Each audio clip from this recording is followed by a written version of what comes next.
Yo, yo, can you hear me? Mike, how are you? I'm doing well. I'm doing well. Back at it. Back at it. You're on Indeed, the we mic. are. Yeah, I can hear you. I can hear you. How are Repeat. things? Know what I mean? Thanks for looking. Thanks for looking up. We're back.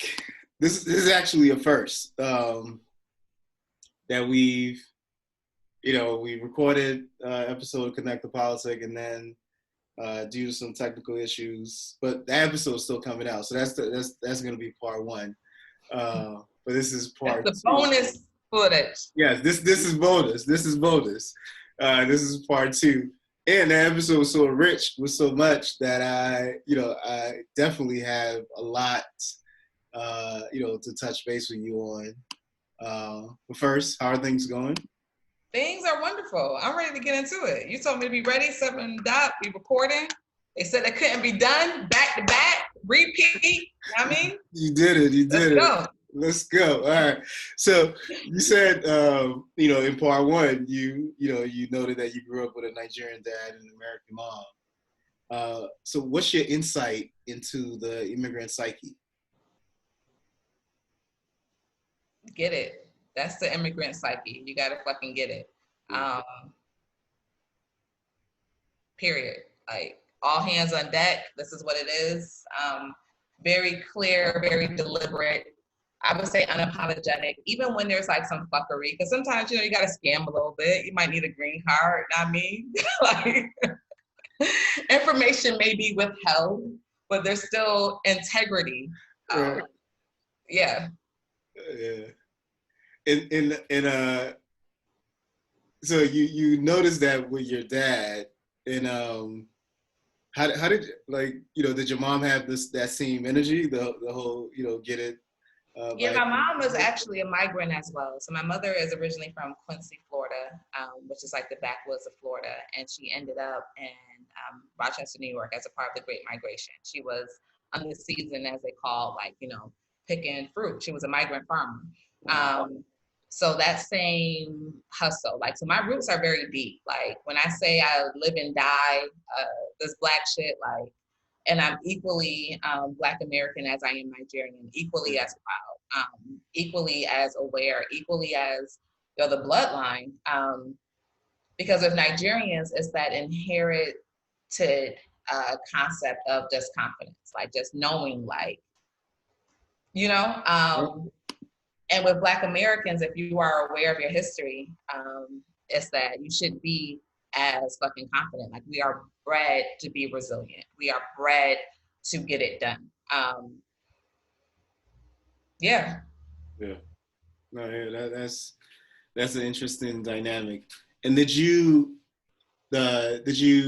know growing up? Did you know any of your dad's? I know because you grew up heavily with your mom's side of the family, right? Right. And did you know any of your, or were you, did you interact a lot with that? No, I didn't know any blood relatives. My dad had a few friends, they were like the Rat Pack, you know what I mean? Like partners in crime, so to speak. And they also were either married or, dating American women. But so those were uncles. So I had like 3 of them and then like their kids. But my dad's presence in itself that was enough Nigerian. I didn't need nobody else. I'm glad he ain't had no fucking backup. Yeah. Yeah. What would you say is was the toughest part of, You can't be regular. You can't just be you get all A's. You might have a couple of A pluses, and now you done fucked around. Now they know an A plus exists, right? And why are they not all A pluses? Like, nigga, are you fucking serious? Why are they not all A pluses? Because they not. Yeah. Woo. It's the immigrant. I'm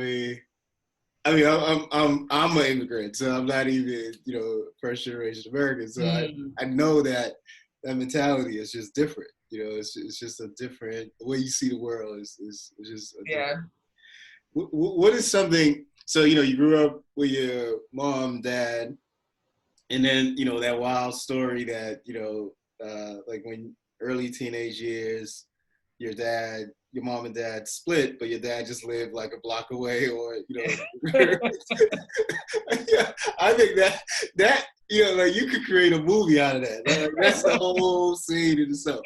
But anyway, so um, so you had those two presidents in your life strongly, and then you transitioned and went off to school, right? Mm-hmm. So what surprised you the most when you went off to school? Well, I got two surprises because I went to SUNY Albany my freshman year, so that's State University of New York, right? And then the different places are the second part of the name. And then I went to University of Virginia my second year, and that's where I graduated from. Both times I did not visit. I did little research. I was like, oh, they let me in? All right, like I'm coming. So SUNY Albany was a party school.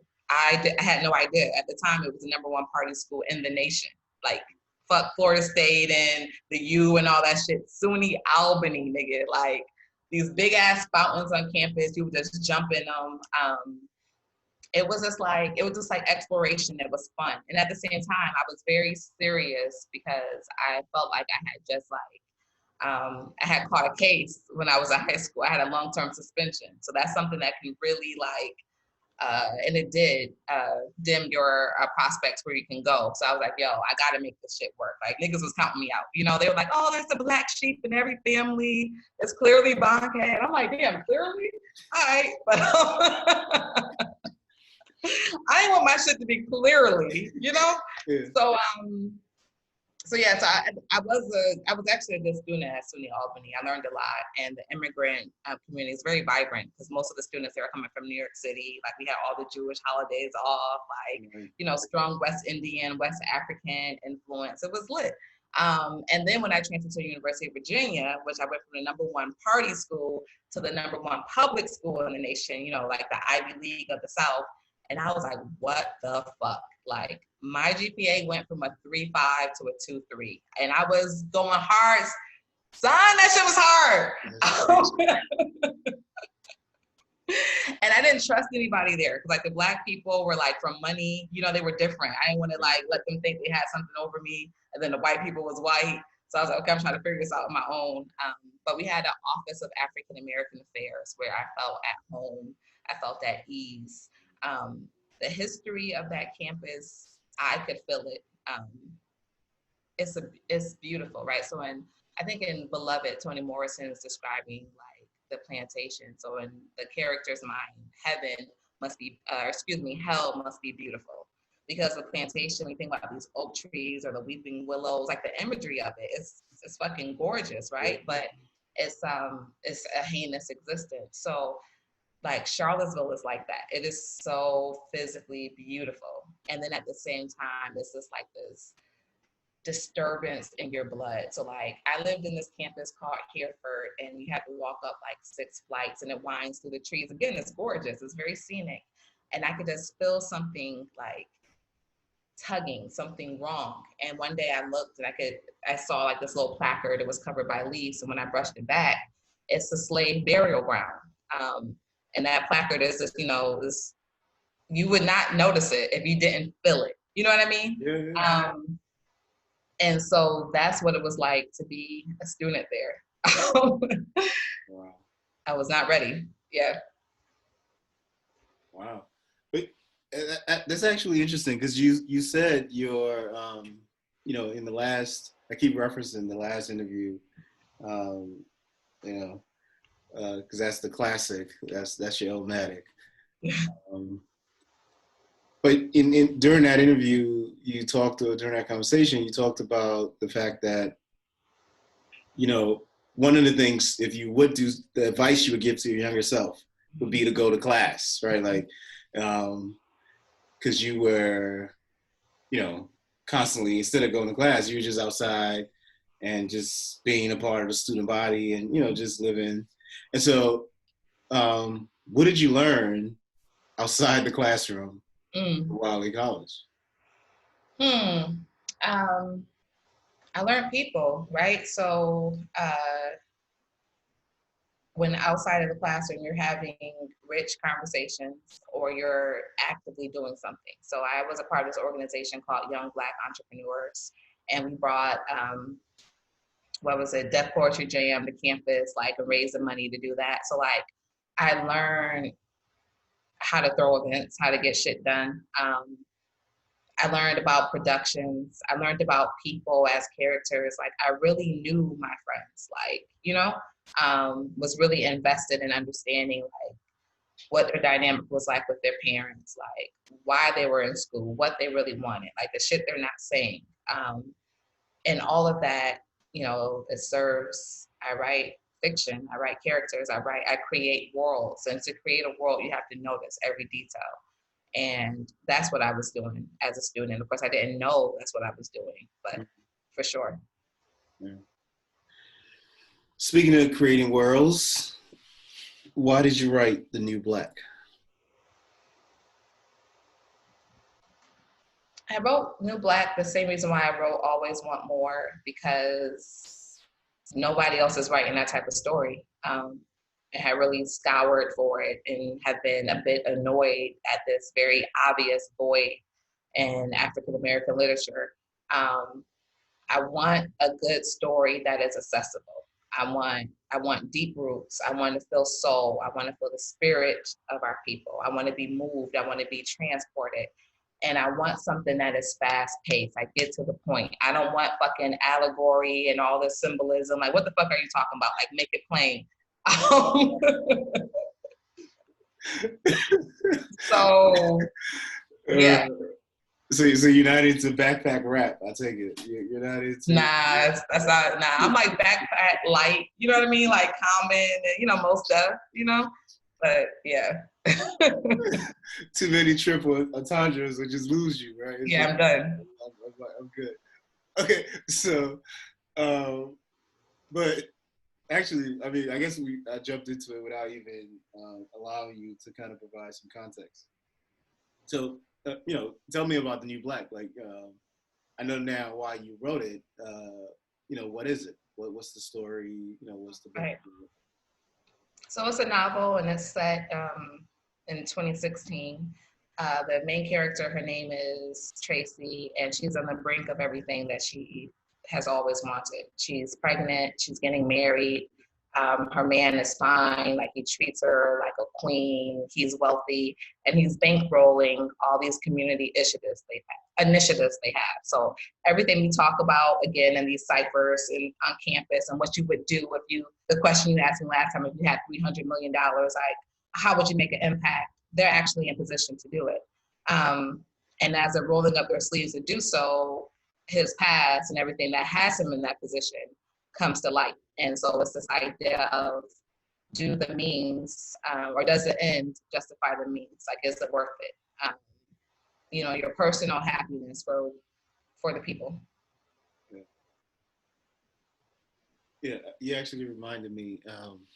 So, when I asked you that question about your lottery winnings, if you had 300 mil, one of the things you said was you would, you said it more flavorful, but what I'm going to say is you said that you said you would have sex in a luxurious hotel, right? Yeah, some penthouse shit. Yeah. Okay. Yeah. Is it something that it's like a movie base? It's like something you've seen in a movie and you're like, what, that would be nice? Or is it something that you genuinely, thought about, like you thought through it? Yeah. Kind of a combination of both, because in the movies, you think about like Scarface or even Belly, you see like these beautiful surroundings and nigga like getting his dicks up, but I want my pussy ate somewhere as luxurious, like nigga, get down on your knees. Yeah.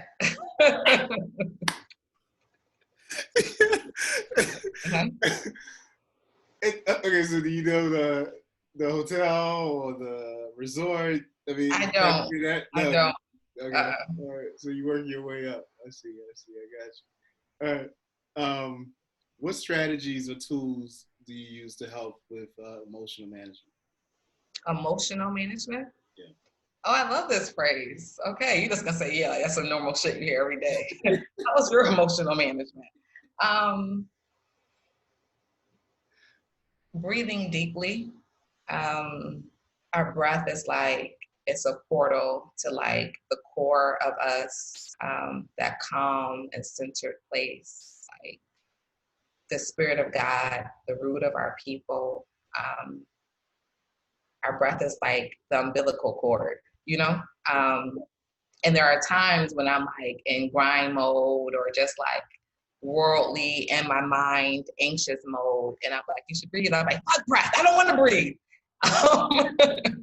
But when I come back to myself, like that's always the reconnection. And when things are, when I am my best self and I'm doing that continuously, it makes everything possible. Like I've been, since our conversation last week, I've had some evolution. I've been reading The Alchemist, right? And having to repent for feeling like I'm taking things into my own hands, like that hustle and grind culture. Like it's very ego driven. Like it's some hip hop shit. Like, I think I got it. Fuck with me, you know, I got it. Like, but it negates really one, the why, the purpose, the spirit behind why, who we are, why we're doing what we're doing. And it also serves as like a block because it's easier to like get to the destination if you tunnel underground. And underground is through your spirit. You know what I mean? I don't even know what the original question was you asked me, but that's where I landed. No, I mean, you answered it because it was about what strategies or tools you use to manage, for emotional management. And you talked about, connecting with your breathing. So in that same, line, how do you reduce distractions? I cut my phone off. I'm at the point where I'm cutting my phone off for at least 2 hours a day. That's very helpful. I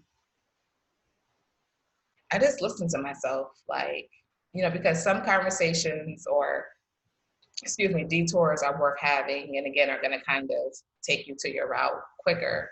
But I listen to what my heart is telling me, like, like for instance, so a friend brought me some weed over yesterday, right? And I was grateful. Like I wanted a sativa. Like she had to connect, so she brought it. And then I wanted to be polite, and I was like, oh, you want to come up?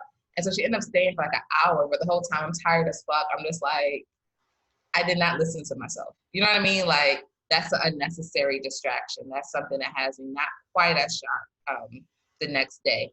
So yeah, I guess that would be the answer. So listen to your heart, listen to like that core, that inner feeling. Yeah. And yeah. The turning the phone up, so you turn the phone off for about 2 hours a day. Is this a new practice or is it something you've been practicing for a while? It's new. It's really new for the last 2 weeks. Okay. Mm-hmm. What's the genesis?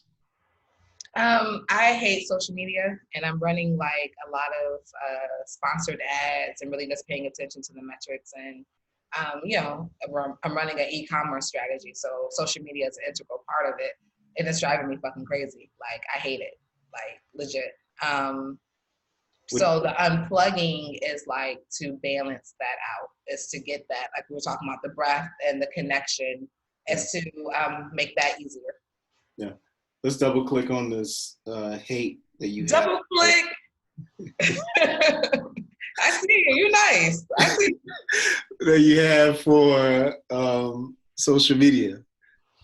So, yeah, tell me more. I mean, like, why? Yeah, because again, when we talk about your best self and just being present and just being at one with what's around you, that does not include documenting that and feeding that out into the world. Like, and then when you are documenting it for a particular objective, then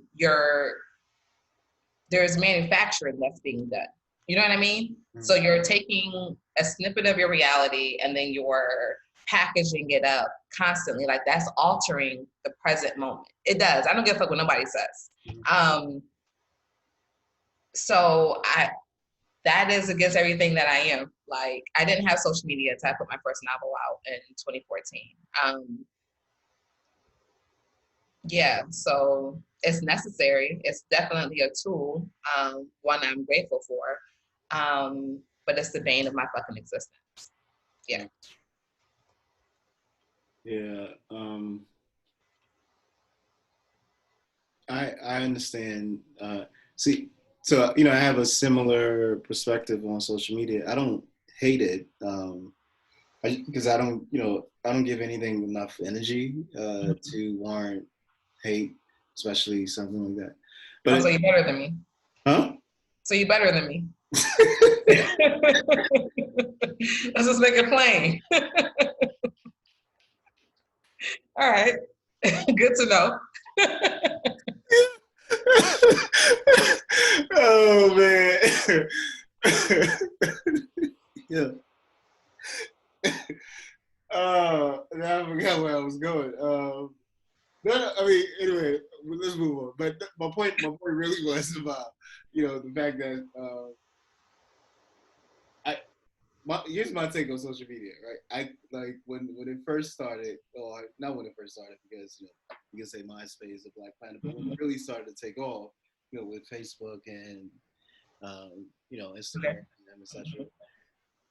I think because I have a number of friends who are similar to you, who are like, they hate it and this and that, and it's not what I say for the most part is like, if you are someone that you were cool in high school, like this is before social media now, right? Right.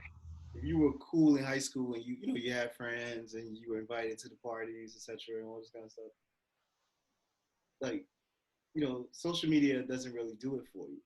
Mm-hmm. You weren't. Mm-hmm.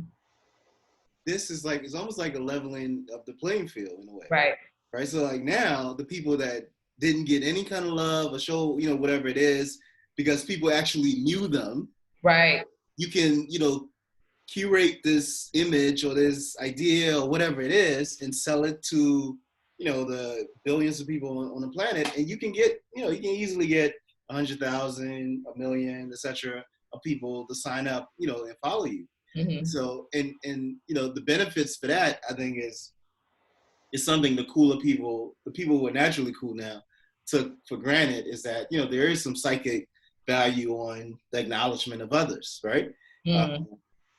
And those people, the people who weren't cool in high school or just throughout life, now they're getting some of that through social media channels, and so that's it's like people who get plastic surgery in a way, like you know, it's not, obviously it's not for me, but I can understand how, like, for those people and their tribe, how it feeds them and it adds some value to them. So you mentioned previously, and everyone should know that you're a writer and you write daily, and now you turn your phone off daily. So do you have additional good habits that you practice daily?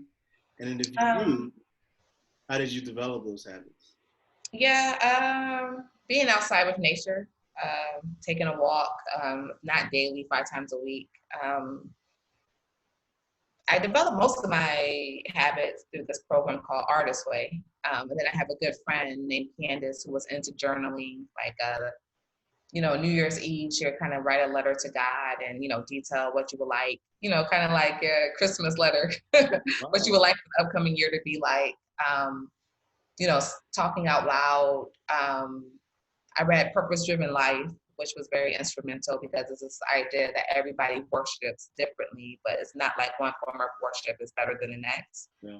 So I love to be outside. Like, that's where I really feel God's presence. Like the sun, like, oh my God, that feeling, like it is, yeah, it's spiritual, it's transcendental, like it's a whole different plane. Like, you could, if you're standing in direct sunlight and you breathe, you have no problems. Like, I don't give a fuck if you bleeding, like, you know, like, in that moment, you have no problems. Yeah. Is that the, um, your need for the sun? Is that why you went to Houston? Yes, the son is my boyfriend. Let me tell you, and he knows what he's doing. Like, yeah, that's why I'm here. He got a lot of chicks, but what we got is special. So, yeah. Yeah. I mean, if you love the sun, have you been back to Nigeria? I have been one time, which was I think 7 years ago now. I don't know. Mm-hmm. How was it? Mm. It was the best of times. It was the worst of times. Now, legit, it was equally the best and the worst days of my fucking life. Like, I thought I was gonna die. I thought we were getting set up to get kidnapped. Like, I literally thought this. The malaria medicine made me sick, so I was like nauseous the whole time, bleeding the whole time. Uh, Nobody had everywhere we went, there was like no soap in the bathrooms and shit, but people are eating, preparing food. So I got a question in my mind, but the shit is good and spicy, so fuck it. Hopefully the pepper kill, whatever is happening.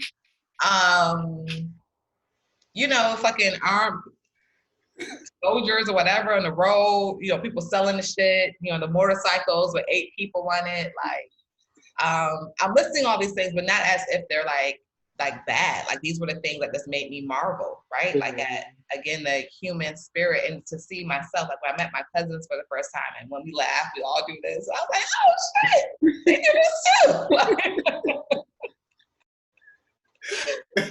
Where were you? Where were you in Nigeria? Okay, so I was there for a wedding. So we flew into Lagos, and then we went to Ikiti, and then we were in Akure. Like, don't fucking G-check me on pronunciation. I want to hear all I'm just listening. I'm not gonna G-check you, the viewers. Yeah, all right. I can see the point. I'm mispronouncing these places. All right, but that's where I was.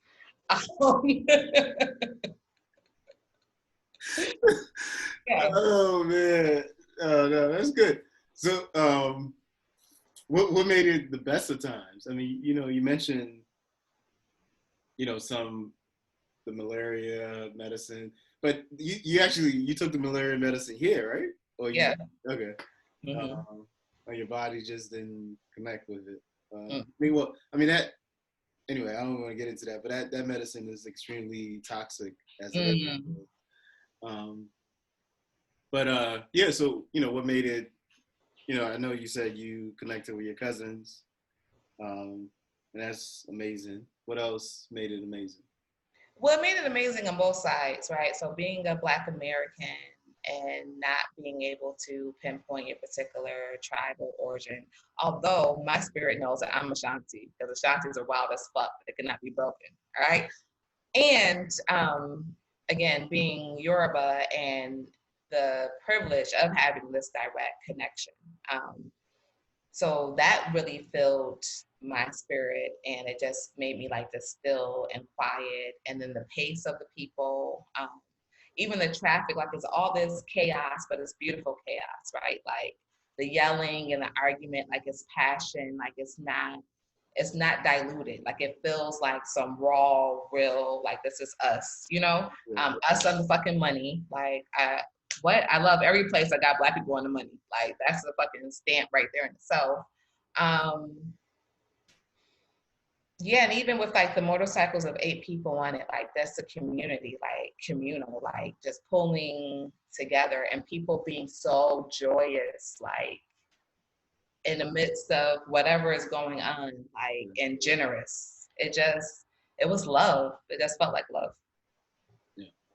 So you said you honestly think you're Yoruba and Ashanti? Yep. That's a dope and strong combination. Yep. Exactly. Wow. Okay. What's the riskiest things you ever done in your professional life? Risk. Man, everything is a fuck. Because I just cannot conform. Even like now, like Banke, the author website, I'm like, oh, my direct to publishing style is a fuck you to the archaic white publishing model. Like, I'm talking shit always. I'm always saying what I believe needs to be said. So was your first book was with a publishing house? No, Okay. So you just took it on your own the since whole time. yeah. Yep. Yep. Have you learned anything recently that changed your perspective on a subject, product, or idea?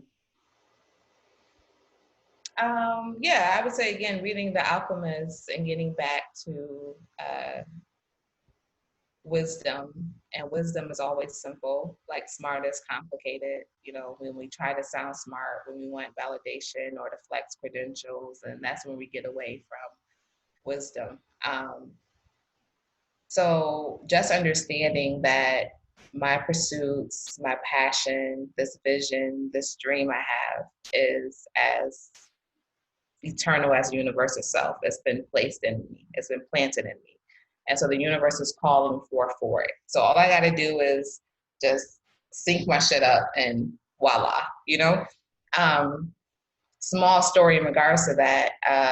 So, you know, I live in Houston, but my business is registered in New York State. I pay New York State taxes. I'm invested in New York, right? Like that's where my business is rooted. And I'm a certified minority woman business enterprise. So MWBE, you know what that is, whatever. So, all right, maybe, okay. So just in case, because we don't all know everything, a part of the 1968 Civil Rights Act was this idea that all federal and state contracts, 30% of them had to go to a certified minority or woman business enterprise. And in order to be in that database, you have to go through like all these fucking arduous paperwork steps, whatever. And then whenever a contract is coming up, like you'll get like the bidding notification. So you could put a bid together.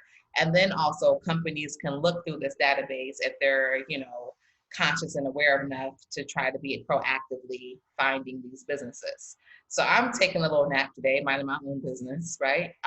And I get a phone call. It's a 646 number. So all right, I already know New York City. You see New York, nigga, you think money on the line. Hello.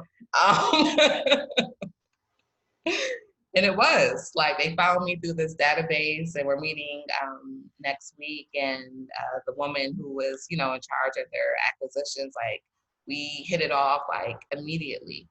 And that was after I was like, okay, God, like I'm not forcing anything. Like I've done the work. I've planted the seeds. Like I'm chilling now, And then for one of those seeds to, literally dow me was amazing. And then I'm like, all right, I finished unfortunately an obituary for a client, but I killed it, and to make somebody's life and legacy alive through words, like, so I felt like fucking Lazarus out this bitch. Like, all right, so now boom, I'm gonna take myself out to a nice little lunch, late lunch, early dinner. And I'm like, all right, boom, I'm sitting at the bar because I'm gonna meet somebody. Like I just knew it, right? So then the guy comes in, evil guy, like end up paying for the shit. And thank goodness, because I had actually left my card like in a different purse, like, but again, that's how everything has been aligned, like since yeah. And I'm trying to be like this and then like this when I get in that penthouse. You see what I'm saying? It all comes together. Yeah. Yeah. If someone, from Hollywood or Nollywood watches this and do not reach out to you, then they just they like they blind. Yeah, it doesn't make sense. Where do you feel most at home and happy? At home, right here where I'm at, in my pink chair, at my desk, writing, like with my books around. I can swivel, I can, this is my happy place. Yeah. And is it always where you are? Like, are you, one of those folks that are wherever you are, Mm-hmm. that's home, and you're happy there, or is it, because Houston is sunny and Now, wherever I am, I'm happy. I was very happy in Rochester. And Rochester is not sunny. But I have a sunny disposition. So, I have I'm blessed that I am a light. So I'm going to have a good time wherever I am. I have learned that. What qualities or character traits do you admire in other people?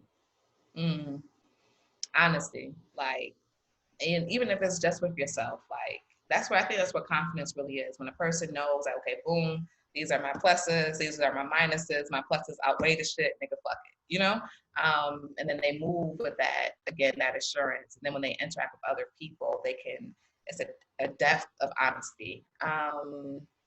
People who don't take themselves too serious, who like to have fun. I like childlike people, not childish, but childlike, who, will see a sunset and be like, oh my God, who appreciate the best things, which again are the simple things. And I like people who are, I respect people who are walking in their purpose. Yeah. And then what are red flags that you try to stay away from? Bitch motherfuckers, people who frontin', who don't even tell themselves the truth. Nah. Mm-mm. Okay. But so okay, this let's talk about this a little. Unpack bitch motherfuckers. Yeah. Okay. So, but okay, do you think they know? And this kind of goes back to the social media conversation earlier, right? Do you think they know they're not whatever it is that they're, Yeah, I do. I think that there's this lingering fear that drives their actions, because again, most of the ugliness that's done in this world is because of fear. So yes, I think they might not be so aware of that fear, but that, if you were to drill down into that shit, that's what it is. They know, and they're afraid to being found out. Somebody else's authenticity threatens them, because it's like, oh shit, can you see that I'm not like this? So in a way, I have empathy and really pity for people like that, but you just can't be the fuck around me, because they're very dangerous. Yep. What skills have you learned or acquired recently that excites you? I would say graphic design. Our marketing strategy for the new Black release was the Black ticket. And so I mailed personalized tickets to people. So it was really people on social media opening shit oh, it's Black envelope, Willy Wonka Black ticket. I designed it, and one of the people who I hand delivered one, she was like, oh, girl, who designed this? I'm like, that would be me. And that was something that I'm not that tech savvy at all, but I definitely have shown tremendous improvement. Learning the back end to Facebook ads and Facebook and Instagram marketing. I'm proud of that. And yeah, I've started, writing copy for companies and really understanding that process in both worlds. But I've been doing that for myself, but being able to step out and get paid well to do it for established companies is oh, I thought I knew what the fuck I was doing, but now I know. So that's been cool.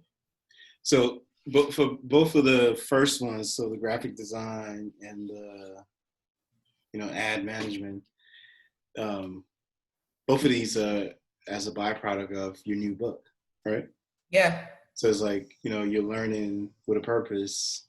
And this is all, you acquire all this in a short period of time, or this is something you've been working on, for... I would say, oh yeah, the graphic stuff and the ad management stuff, it's been the last 4 or 5 months. It's been a short period. Nice. All right. If you could spend more time with anyone, dead or alive, who would it be and why?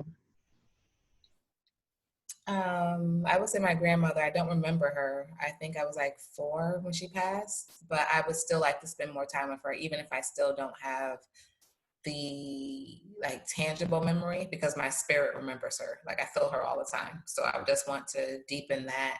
That was my mother's mother, Eula May, and then my father's mother, Juliana, who came to the States once to see us, and that was a conflict driven visit. You know, she and my mom were at ends, I think, because she's American, or just even this the nature of how my parents got married. Like there was no like traditional approvals and all of that. So it was tension, it was beef. And, you know, we sided with our mom, and we were very ugly towards my grandmother. So I would like to redo that visit, and actually have more time with her. And I never met my grandfather at all. And I feel like we would have laughed a lot. So, yeah. Is there anything you haven't done or accomplished yet that you would regret if you know, for whatever reason, you never get to do it or accomplish it?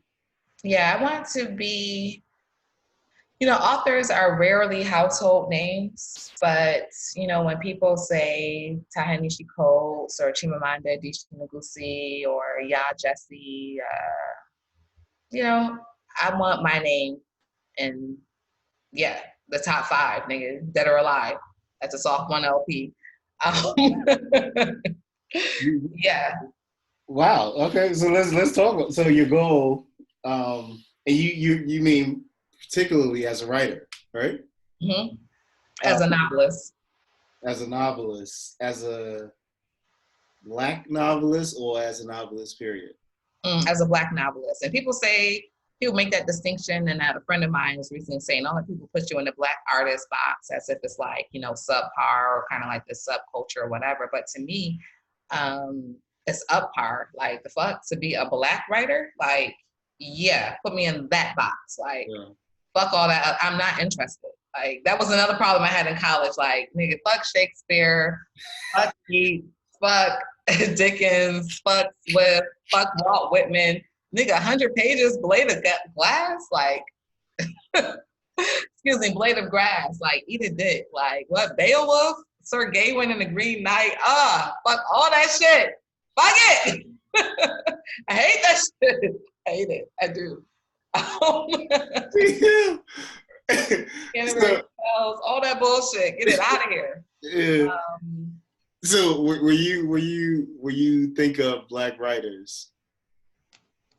Are you primarily focused on Black writers in America, or you're looking at the entire landscape? So, you know, writers from yeah, it's primarily Black writers in America because that's what I'm just more familiar with.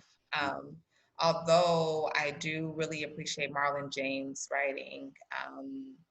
There's a Haitian author right now who I'm blanking on her name, but she wrote like Breath, Eyes, Memory. Like she's very powerful. Definitely, I've read a lot of like West African fiction that is, yeah. So yeah, put me on the fucking international landscape, nigga. Let's go, like on that list. What's your favorite West African book?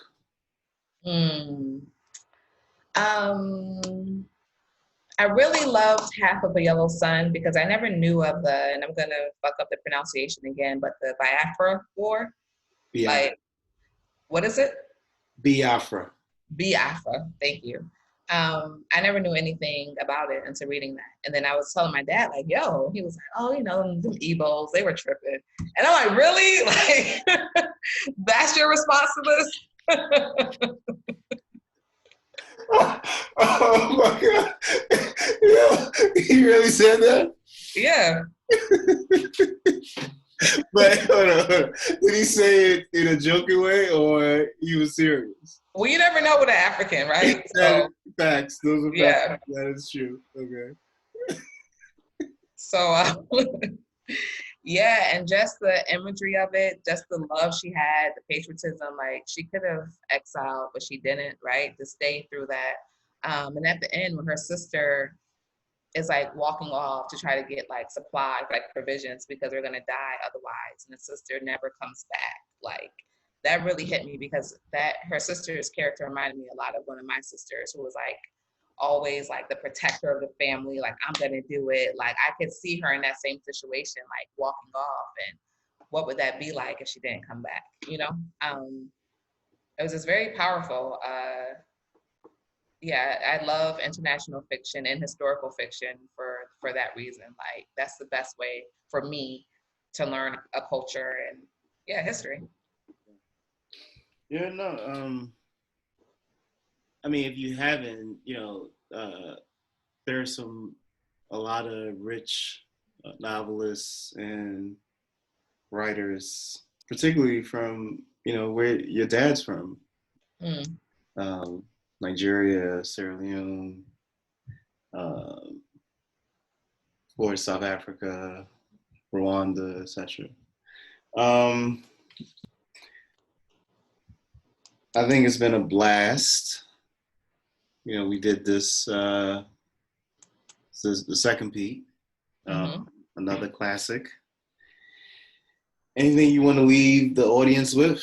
Anything we didn't touch on today that you want to bless them with? Yeah. So again, from The Alchemist, this idea that everybody has a personal legend, this thing that you were born to do, and I know life gets real and compromises have to be made, and we settle for comfort and security, but I just wish that everybody was at least in remembrance of what that thing is and at peace with it, whether you're pursuing it or not. Like, I don't wish for anybody to have regrets or remorse over not being on their path. Like, I want you to either be on it or have accepted your reasons for not and be at peace with that. I think that's really the secret to joy. So The Secret to Joy. That's going to be the title of this one. The first one is I'm in all the kitchens, and then this one, joy. Yo, so a former student of mine has been living down here for like a year and a half, and we recently found each other. So she was over here on Saturday, and like she went straight to my kitchen, like, "Ma, you got some water?" And I was like, "Yep." Nice. No, that's dope. That's dope. All right, it's been a pleasure. We're connected. We politic again, and I'm sure we'll do this again in the near future. All righty. Thank you so much. Much blessings to you in this beautiful platform. And you are, I told you this the first time, but your interviewing skills are superb, sir. I just feel like I'm talking to somebody, Yeah. Thanks. I'm growing constantly. I'm getting better at it as I talk to people. Yeah. You got a good ear. Thanks. Keep it going. We shall.